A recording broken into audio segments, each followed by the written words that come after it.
Olá, meus amigos, meus irmãos em Cristo, que a graça e a paz do nosso Senhor Jesus esteja com todos nós.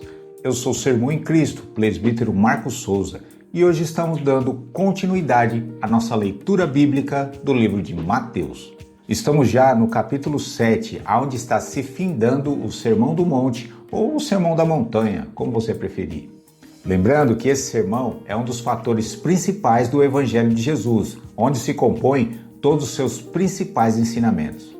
É por isso que é de extrema importância que você leia e entenda, mas se por acaso você ficar com alguma dúvida, você pode deixar nos comentários que a gente vai responder, ok?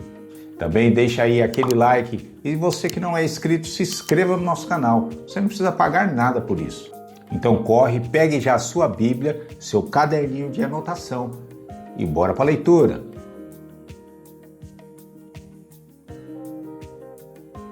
Vamos lá, estamos dando continuidade ao capítulo 7 de Mateus, que se finda o Sermão do Monte. Vem comigo.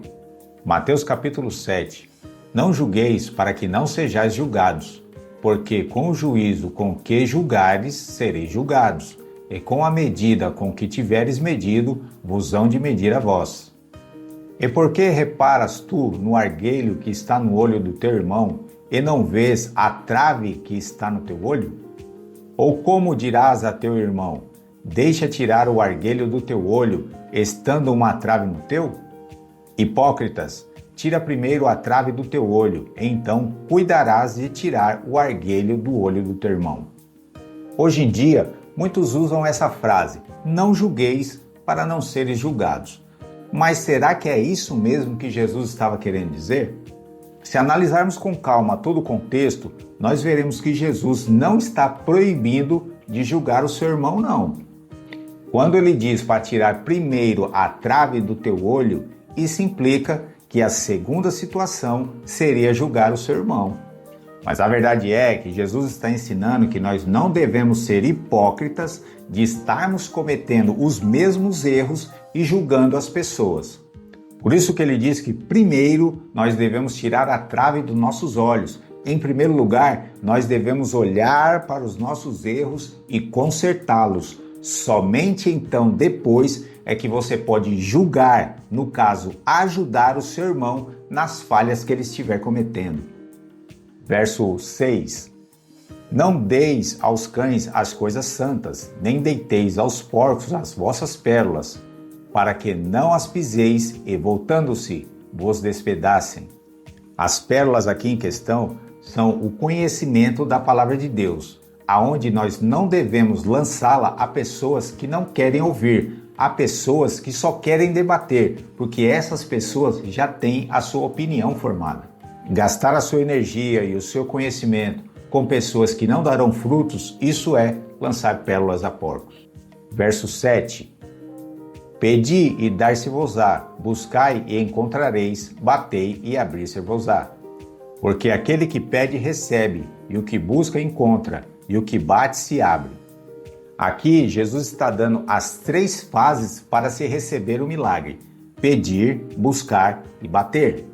Não vai dar para explicar cada uma delas, senão o vídeo vai ficar muito longo, mas se esse vídeo aqui bater pelo menos 100 likes, nós faremos um estudo específico sobre esse assunto. Versículo 9. E qual dentre vós é o homem que, pedindo-lhe pão, o seu filho lhe dará uma pedra? E pedindo-lhe peixe, lhe dará uma serpente? Se vós, pois, sendo maus, saber dar boas coisas aos vossos filhos, quanto mais o vosso Pai que está nos céus dará bens aos que lhe pedirem?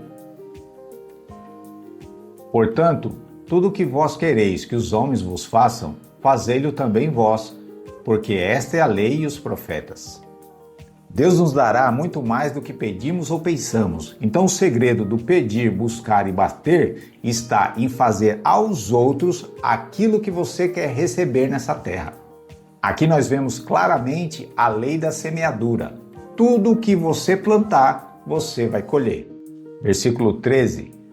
Entrai pela porta estreita, porque larga é a porta e espaçoso o caminho que conduz à perdição, e muitos são os que entram por ela. E porque estreita é a porta e apertado o caminho que leva à vida, e poucos há que a encontrem. Eu já vi pregadores dizendo que o número de salvos será muito maior do que os perdidos, porque Deus nunca perde uma batalha. Só que, na verdade, Deus nunca entrou numa batalha entre o bem e o mal, porque até o diabo está debaixo de sua autoridade. E o que Jesus está nos ensinando aqui é que poucos encontrarão o caminho para essa porta. Outra questão importante é quando ele diz: entrai pela porta estreita. Isso significa que o homem precisa procurar o caminho para essa porta, mostrando que existe sim o livre-arbítrio humano. Será que é isso mesmo? Anota aí esse versículo porque é muito importante. Versículo 15. Acautelai-vos, porém, dos falsos profetas, que vêm até vós vestidos como ovelhas, mas interiormente são lobos devoradores. Por seus frutos os conhecereis. Porventura, colhem-se uvas dos espinhos ou figo dos abrolhos? Assim, toda árvore boa produz bons frutos, e toda árvore má produz frutos maus. Não pode a árvore boa dar maus frutos, nem a árvore má dar frutos bons. Toda árvore que não dá bons frutos corta-se e lança-se no fogo. Portanto, pelos seus frutos os conhecereis. Como se reconhece um falso profeta? Vemos que não será pelas suas palavras, pelas suas ações ou até mesmo pelo dom que ele exerce. Mas o falso profeta se conhece pelos seus frutos, ou seja, o que realmente ele é pela sua personalidade e pelo seu caráter. Verso 21. Nem todo o que me diz Senhor, Senhor, entrará no reino dos céus, mas aquele que faz a vontade de meu Pai que está nos céus. Muitos me dirão naquele dia: Senhor, Senhor, não profetizamos nós em teu nome? E em teu nome não expulsamos demônios? E em teu nome não fizemos muitas maravilhas? Então lhes direi abertamente: nunca vos conheci, apartai-vos de mim, vós que praticais a iniquidade. Aqui se completa aquilo que Jesus diz sobre os falsos profetas. Eles tinham dons espirituais e faziam muitas maravilhas em nome de Jesus. Porém, a vida deles era de iniquidade, que são os frutos. Verso 24. Todo aquele, pois, que escuta as minhas palavras e as pratica, assemelhá-lo-ei ao homem prudente, que edificou a sua casa sobre a rocha.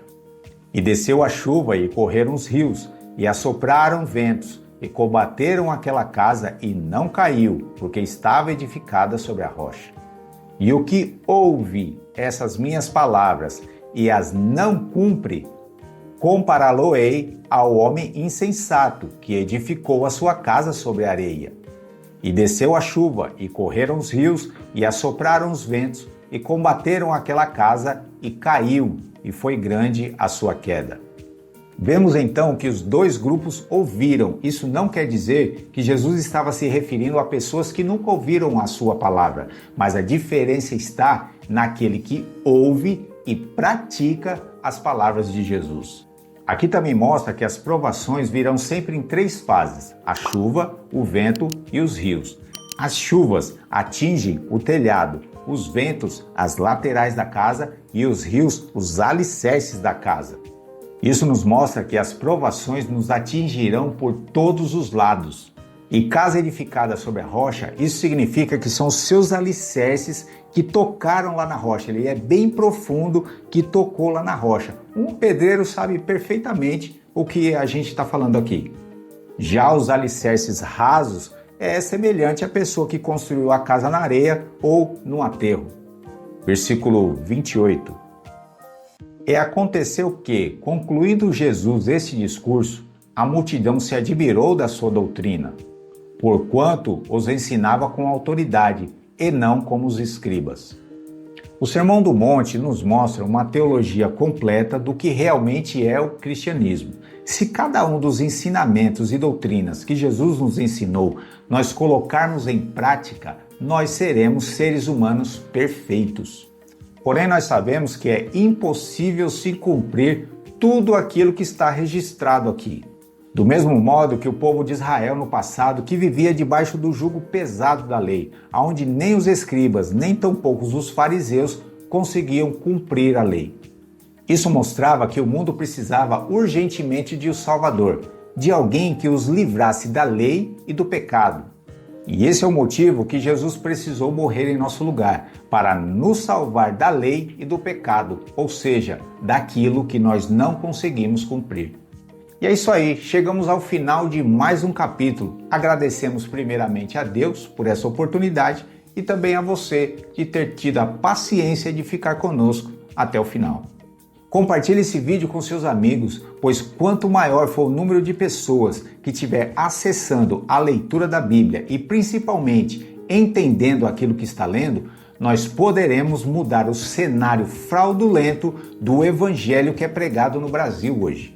Então nos ajude nessa obra deixando o seu like e se inscrevendo no nosso canal, porque é dessa maneira que o vídeo vai chegando a mais pessoas. E se por acaso você perdeu algum capítulo, não se preocupe, nós vamos deixar nas telas finais aqui, todos os capítulos que compõem o livro de Mateus. E também o capítulo anterior desse vídeo, que vai estar aparecendo para você aqui, E a playlist vai estar aparecendo aqui, Então fique com Deus, um forte abraço e te espero, no próximo capítulo.